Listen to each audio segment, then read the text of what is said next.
একসময় এক গ্রামে দুই বন্ধু বাস করত, সূর্য ও চন্দ্র।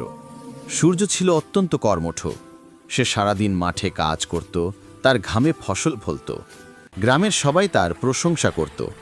অন্যদিকে চন্দ্র ছিল শান্ত ও ধ্যানমগ্ন। সে দিনের বেলায় প্রায়শই চুপ থাকত, তাই লোকে তাকে অলস বলতো। এক বছর গ্রামে ভয়ানক খরা এলো।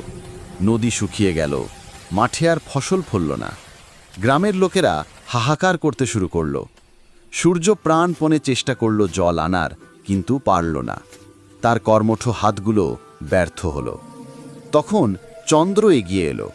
সে বলল, আমি অনেক দিন ধরে জলের উৎস কোথায় তা নিয়ে ধ্যান করেছি। গ্রামের পূর্ব দিকে যে পাহাড়, তার গভীরে এক গোপন ঝর্ণা আছে। গ্রামবাসীরা প্রথমে তাকে বিশ্বাস করেনি, কারণ সে তো কখনো পরিশ্রম করে না। কিন্তু উপায় না পেয়ে তারা চন্দ্রের দেখানো পথে গেল। অবাক হয়ে দেখল, সত্যি পাহাড়ের একটি গুহার ভেতরে টলটলে জলের ধারা। চন্দ্রের নীরব ধ্যান ও অন্তর্দৃষ্টি গ্রামবাসীকে বাঁচাল। তখন গ্রামের লোক বুঝল, শুধু দৃশ্যমান পরিশ্রমী সার্থকতা নয়, নীরবতা ও গভীর চিন্তা কখনো কখনো সবচেয়ে বড় সমস্যা সমাধানের পথ দেখায়।